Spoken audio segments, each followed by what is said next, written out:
السلام علیکم ورحمۃ اللہ وبرکاتہ. امید کرتی ہوں آپ سب خیریت سے ہوں گے. تو آج ہم مطالعہ کریں گے کہ بے پردگی سے پردے تک کا سفر کیسا ہوتا ہے. اگر آپ پردہ شروع کرنا چاہتے ہیں اور آپ کو سمجھ میں نہیں آ رہا کہ کیسے شروع کریں تو یہ ویڈیو آپ کے لیے چھوٹی سی گائیڈ لائن ہے. سب سے پہلے تو آپ کو نیت کرنی ہے کہ یہ کام آپ اپنے رب کے لیے کرنے جا رہی ہیں.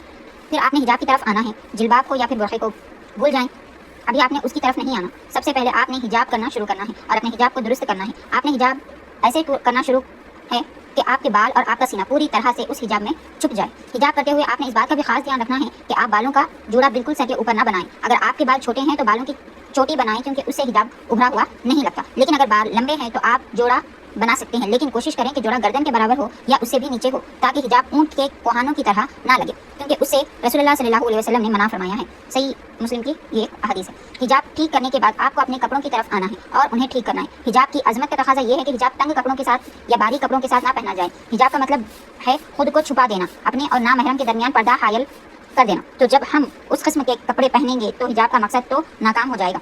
اس لیے تنگ کپڑے اور چھوٹے کپڑے جیسے پینٹ شرٹ ہے اس کے بجائے آپ لمبے اور کھلے کپڑے پہنا شروع کریں. یعنی ایسے کپڑے پہنیں جس سے آپ کی جسمانی شناخت واضح نہ ہو اور دیکھنے والے کو یہ پتہ نہ لگ سکے کہ آپ کے جسم کی شکل کیسی ہے. لمبے گاؤن پہن لیا کریں, میکسی پہن لیا کریں اور دھیان رہے کہ آپ کے بازو اور سینہ پوری طرح ڈھکے ہوں.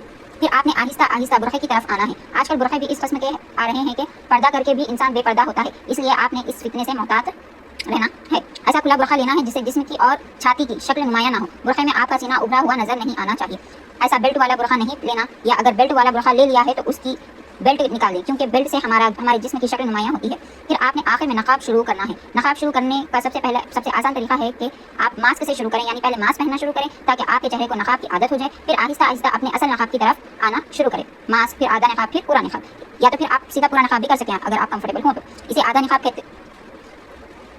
پھر پردہ کرتے ہوئے یعنی حجاب اور نقاب پہنتے ہوئے کن چیزوں سے گریز کرنا چاہیے, یعنی کن چیزوں کا خیال رکھنا چاہیے کہ ہم وہ چیزیں نہ کریں. کیا ہم مختلف رنگوں کے برقع پہن سکتے ہیں؟ کوشش کریں کہ سیاہ رنگ کا ہی برقع پہنیں, لیکن اگر آپ کسی اور رنگ کا برقع پہننا چاہیں تو علماء کی اکثریت یہی کہتی ہے کہ اس میں بھی مسئلہ نہیں ہے, کیونکہ کہیں بھی یہ لکھا ہوا نہیں ہے کہ سیاہ رنگ کا ہی برقع پہننا ہے. ٹھیک ہے, تو ہم پہن سکتے ہیں, لیکن ہمارا برقع ایسا نہ ہو کہ کسی نامحرم کی آنکھیں ہمیں دیکھیں. اگر ہم زیادہ کلر کا برقع پہنیں گے تو وہ بھی سمپل ہو تو کوئی حرج نہیں ہے. اگر وہ کسی کو اٹریکٹ کر رہا ہے, کسی کی آنکھیں ہمارے اوپر پڑ رہی ہیں, تو پھر ہمیں اسے بدل لینا چاہیے. ٹھیک ہے, لیکن رنگوں کا خاص دھیان رکھیں, یعنی ایسے رنگ نہ پہنیں جو پرکشش ہوں یا اپنی جانب توجہ کھینچنے والے ہوں. بہت زیادہ برائٹ نہ ہوں اور نہ ہی چمکیلے ہوں. ایسے رنگ زیادہ بہتر ہیں, یعنی بلو, براؤن, ٹھیک ہے, گرین. عورت کو چہرہ بے نقاب کرنے کی کب اجازت ہے؟ پہلا, اس مرد کے سامنے جو شادی کا پیغام لائے لیکن یہ تنہائی میں نہ ہو. بزنس کے ان معاملات میں جہاں سامنے والے کی آئیڈینٹی کا پتہ ہونا ضروری ہو, اور آئی ڈی کارڈ جیسے معاملات کے لیے تاکہ کرائم کا خطرہ نہ ہو. تیسرا, طبی علاج کے لیے جب کوئی خاتون ڈاکٹر دستیاب نہ ہو. چوتھا, کورٹ روم یعنی کہ عدالت میں گواہی دینے کے لیے ویزا یا پاسپورٹ بنوانے کے لیے بھی. پانچواں, ان مردوں کے سامنے جو بیماری یا بڑھاپے کی وجہ سے ایسی کوئی خواہش نہ رکھتے ہوں. چھٹواں, وہ عورت بھی بے نقاب ہو سکتی ہے جس کی شادی کی عمر گزر چکی ہو اور بڑھاپے کو پہنچ گئی ہو.